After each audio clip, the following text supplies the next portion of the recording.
வாழ்க வளமுடன். அருட்பெயர் ஆற்றலின் கருணையினால் உங்கள் உடல்நலம், நீலாயுள், நிறை செல்வம், உயர்ப்புகள், மெஞ்ஞானம் பெற்று ஓங்கி வாழ்வீர்களாக. அன்பர்கள் அனைவருக்கும் பாலாவின் இனிய வணக்கங்கள். நீங்களும் உங்கள் அன்பு குடும்பமும் வாழ்க வளமுடன். நாம் இன்னைக்கு பார்க்க போகிறது, நம்மளுடைய பிரச்சனைகள் என்ன, அதை யாருக்கிட்ட சொல்லணும், யாருக்கிட்ட சொன்னால் அது முழுசாக நிறைவேறி நம்மளுக்கு கிடைக்கும் அப்படிங்கிறது ரொம்ப முக்கியம். இப்போது நம்மளுடைய பிரச்சனைகளை வெளியிடங்களில் போய் பகிர்ந்துக்கிறோம். நண்பர்கள்கிட்ட, உறவினர்கள்கிட்ட, நம்மளுக்கு தெரிஞ்ச வட்டாரங்களில் இந்த பிரச்சனையை நம்ம சொல்லும்போது அது விரிவடையும். ஏன்னா மனிதர்கள்கிட்ட இந்த பிரச்சனையை சொல்லும்போது கட்டாயம் நம்மளுக்கு அது விரிவடைஞ்சு பெருசு தான் ஆகுமே தவிர குறையிறதுக்கு உண்டான வாய்ப்பு நம்மளுக்கு இல்லை. இப்போது வீட்டில் மேக்சிமம் அதிகபட்சம் பெண்கள் எடுத்துக்கிட்டிங்க அப்படின்னாக்கா, ஒரு பிரச்சனை இல்லாமல் அவங்களுக்கு இருக்காது. குடும்பம் எப்படி மேலே கொண்டுட்டு வரணும், பொருளாதாரம் பத்தில், நிறைய கடன் பிரச்சனை, குழந்தைக்கு வேலை இல்லை, பசங்களுக்கு திருமணம் ஆகலை, இப்படி நிறைய பிரச்சனைகளை உள்ளடக்கி வச்சுட்டு இருக்கக்கூடிய இந்த சக்தியான பெண் வடிவம் கொண்ட இந்த சக்தி அப்படிங்கிறது நிறைய சமாச்சாரங்களில் உள்ளுக்குள்ளே வச்சுருக்கும். இதுபோக நிறைய பிரச்சனைகளும் அவங்க மனசுக்குள்ளே இருக்கும். நிறைவேறாத ஆசைகள், நிறைவேறாத தன்மைகள் நிறைய இருக்கும். இப்போது இந்த தன்மைகள் கொண்ட ஆண் பெண் இருபாலரும் தன்னுடைய பிரச்சனையை ஒரு பக்கம் சொல்கிறாங்க. ஃப்ரீயாக இருக்கும்போது ஒருத்தர்கிட்ட சொல்கிறான்னு வச்சுக்கங்களேன். அது என்ன பண்ணும், அம்மா இந்த மாதிரி எனக்கு ஒரு கஷ்டம், இந்த மாதிரி ஒரு உடம்புல ஒரு பிரச்சனை இருக்குது, இதை சொல்லும்போது அந்த பிரச்சனைக்கு தீர்வு அந்த இடத்துக்கு கட்டாயம் கிடைக்காது. தற்காலிகமாக உங்கள் மனசு கொஞ்சம் ரிலீவ் ஆகுது, கொஞ்சம் சமாதானம் அடையுது, ஒரு பாரம் இறங்குற மாதிரி இருக்குது அப்படின்னாலும் இந்த பாரத்தை தற்காலிகமாக நீங்கள் இறக்கி வச்சுட்டு மிகப்பெரிய பாரத்தை சுமக்கிறீங்க அப்படின்னு தான் அர்த்தம். இப்போது இதை எங்கே சொல்லணும், அம்மா உங்கள் பிரச்சனையை போய் கடவுள்கிட்ட சொல்லுங்கன்னு சொல்லுவாங்க இல்லையா. கடவுள்கிட்ட சொல்கிறோம், அவர்கிட்ட நம்மளுடைய வைப்ரேஷன் போய் சேரும்போது அப்படியே உள்ளுக்குள்ளே அந்த ஈர்ப்பு சக்தி மூலிமா இழுத்து உள்ளுக்குள்ளே வச்சு அவர் பிரபஞ்சத்துக்கு அனுப்பிடுவாங்க. அதுதான் நடக்கும் அங்கே. ஆனால் இந்த மனிதர்கள் அப்படின்னு சொல்லக்கூடிய இந்த உலகம் முழுக்க வியாபித்திருக்காங்க முழுசாக. உங்களோட பிரச்சனையை எங்கே வேணாலும் இவங்க பேசலாம் ஃப்ரீயாக இருக்கிற சமயத்தில். ஏன்பா இவருக்கு பாரு இந்த மாதிரி ஒரு பிரச்சனையா, அங்கிட்ட வந்து வீட்டில் வந்து எங்கிட்ட அழுதுட்டு போனார், நம்ம சொன்னது என்னவோ சாதாரணமாக தான் சொல்லியிருப்போம், ஆனால் இந்த மாதிரி ஒரு பிரச்சனையாமா, ரொம்ப வருத்தப்பட்டார், மனசு ரொம்ப கஷ்டமாக இருக்குது அப்படிம்போது அது இன்னும் விரிவடையும். நம்மளுடைய பிரச்சனை நம்மளுக்கே தெரியாமல் பெருசாகிக்கிட்டே இருக்கும். அவர் இன்னொரு 10 பேர்த்துக்கிட்ட சொல்லுவாங்க, இன்னொரு 10 பேர்த்துக்கிட்ட போகும்.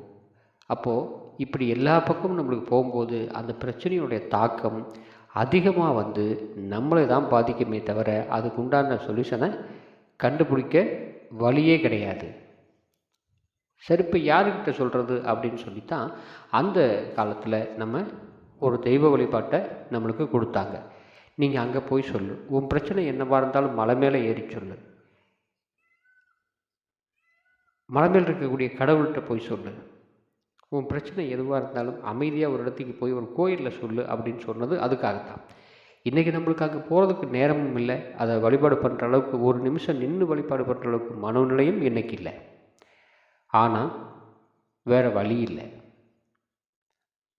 இப்போது இந்த கடவுள் அப்படிங்கிற ஒரு மிகப்பெரிய ஒரு வலுவான ஒரு இடத்த நம்ம அடைஞ்சே ஆகணும். அவங்கக்கிட்ட தான் நம்ம பிரச்சனை வந்து சால்வு கிடைக்கும். அதுக்குண்டான ஒரு நிரந்தரமான தீர்வு அங்கே தான் கிடைக்கும். அப்போது இந்த பிரபஞ்சம் அப்படிங்கிறதே கடவுளாக நிற்கிது. கடவுள் மிகப்பெரியவர், நம்மளை விட பல மடங்கு பெருசானவர். அதாவது தொலைவு, விரைவு, பருமன் இதுக்கெல்லாம் அப்பாற்பட்டது தான் கடவுள். அது மூலிமா நம்ம அங்கிருந்து வந்தோம்.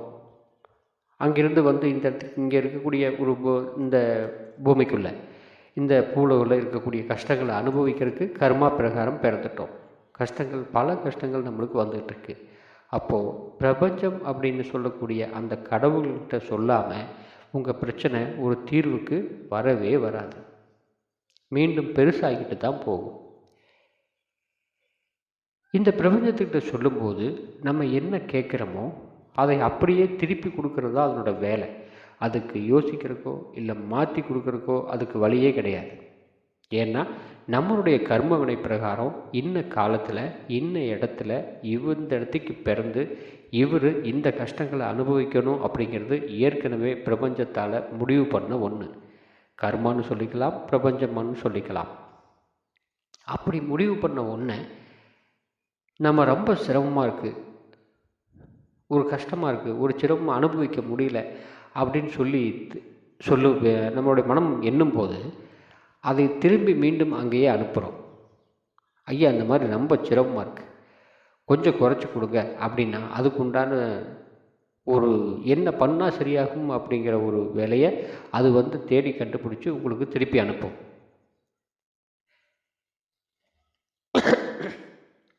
ஆனால் அது எவ்வளோ தூரத்துக்கு திருப்பி அனுப்பும்? கேட்ட உடனே கிடைக்காது, காலதாமதம் எடுத்துக்கும். உங்களுடைய பிரச்சனைக்கு உண்டான வெயிட்டை பொறுத்து. இப்போது இன்றைக்கி காலையில் எனக்கு அவசரமாக ஒரு ஹாஸ்பிட்டல் போகணும், எனக்கு ஒரு 500 1000 செலவாகும்.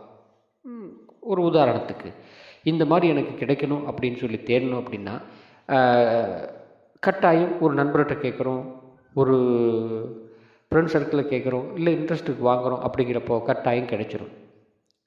இப்போது அதே எண்ணங்களை இன்னும் வெயிட்டு கூட வைக்கிறோம்.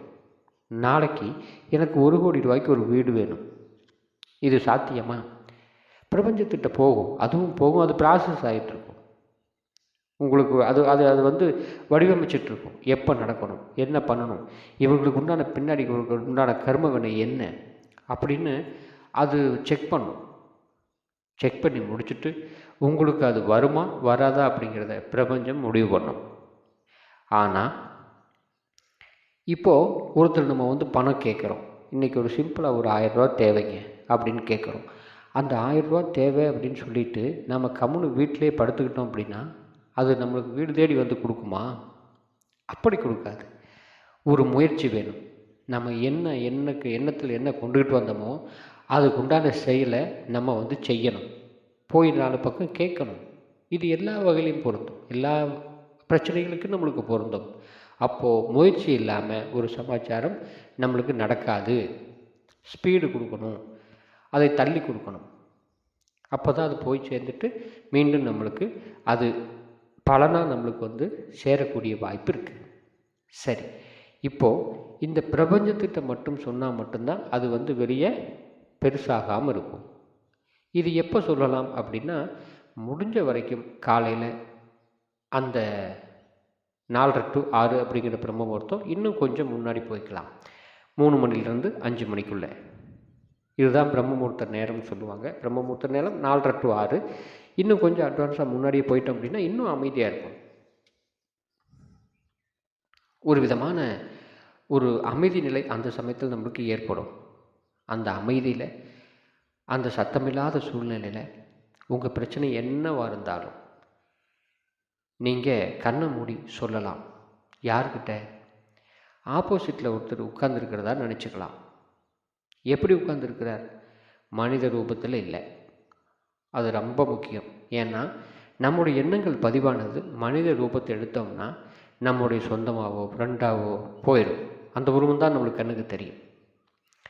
ஒரு தீபத்தை எடுத்துக்கலாம், ஒரு கண்ணாடி எடுத்துக்கலாம். நான் செஞ்சு பார்த்த வகையில் கண்ணாடி மிகப்பெரிய வலிமையாக இருக்குது. ஒரு கண்ணாடியில் முன்னாடி ஒரு 2.5 ஒரு அடி கண்ணாடி, நம்ம உயரத்துக்கு நம்ம கீழே உட்காந்துருக்கோம், சாதாரணமாக உட்காந்துருக்குறோம், கையை 2 கோர்த்து வச்சுக்கிறோம். முன்னாடி ஒரு கண்ணாடி இருக்கிறதா ஒரு மனோ இதையை கொண்டுகிட்டு வந்துடணும். ஒரு கற்பனையில் அதுக்குள்ளே நம்ம உருவம் தெரியுது, அந்த உருவத்தை நம்ம பார்க்குறோம். இதுதான் பிரபஞ்ச தொடர்பு. நீங்கள் அந்த உருவம் எங்கேருந்து வந்திருக்கும்? நம்மகிட்டேருந்து போயிருப்போம். அது எதை ரிப்ளை பண்ணுது? நம்மளவே திருப்பி கொடுக்குது. அப்போ என்ன ஆகும்? நம்ம எங்கேருந்து எங்கேருந்து வந்தோமோ பிறப்பிட்ட இடத்துக்கே நம்ம திரும்பி போகிறோம். அங்கே போய் கேட்குறோம், இந்த மாதிரி எனக்கு ஒரு பிரச்சனை, இதை எனக்கு சால்வ் பண்ணி கொடுங்க அப்படின்னு சொல்லி கேட்குறோம். கட்டாயம் திரும்ப திரும்ப நீங்கள் சொல்ல குறிப்பிட்ட ஒரு 7 நாள், 9 நாள், 21 நாள் இந்த காலங்களில் நம்மளுக்கு அதனுடைய வெயிட்டை பொறுத்து நீங்கள் கேட்குறக்கூடிய பொருள், உங்கள் கேட்கக்கூடிய தன்மை, நீங்கள் கேட்கக்கூடிய காலம் எவ்வளோ தூரம் எடுத்துக்கும் அப்படிங்கிறத பிரபஞ்சமே முடிவு பண்ணும். அதுக்கு தகுந்த மாதிரி கட்டாயம் ஒரு கட்டத்தில் உங்களுக்கு அதை திருப்பி கொடுத்தே தீரும். அப்போது இதில் நம்ம என்ன சொல்ல வர்றோம் அப்படின்னா, முடிஞ்ச வரைக்கும் நம்முடைய பிரச்சனைகளை வெளியே சொல்லவே வேண்டாம். அது பெருசாகிக்கிட்டு போயிடும். பிரபஞ்சத்திட்ட மட்டும் உங்களுடைய முறையிடுங்க, அங்கே போய் சொல்லுங்க, அழுங்க, அது உங்கள் சௌரியம். ஆனால் தீர்வு அப்படிங்கிறது இங்கிருந்து மட்டும்தான் நம்மளுக்கு கிடைக்கும். வாழ்க வளமுடன். அடுத்த பதிவில் ஒளியின் மூலிமா இந்த பிரபஞ்சத்திட்ட எப்படி பேச முடியும், நம்ம வார்த்தைகளை எப்படி அனுப்ப முடியும் அப்படிங்கிறத பற்றி ஒரு வீடியோ ஒன்று எடுத்துகிட்ருக்கோம். அதில் இன்னும் கொஞ்சம் நம்மளுக்கு தெளிவாகவே இருக்கும் இந்த பிரபஞ்சத்திட்ட பேசுகிறத பற்றி. வாழ்க வளமுடன். இந்த உலக மக்கள் அனைவருக்கும் எந்தவித துன்பமும் இல்லாமல் அவங்களுடைய எண்ணங்கள் ஈடேறி நல்லபடியான வாழ்க்கையை வாழ அன்னை ஸ்ரீ பாலா திரிபுர சுந்தரியை வேண்டி கேட்டுக்கொள்கின்றேன். வாழ்க வளமுடன். மீண்டும் அடுத்த பதிவில் பாலா.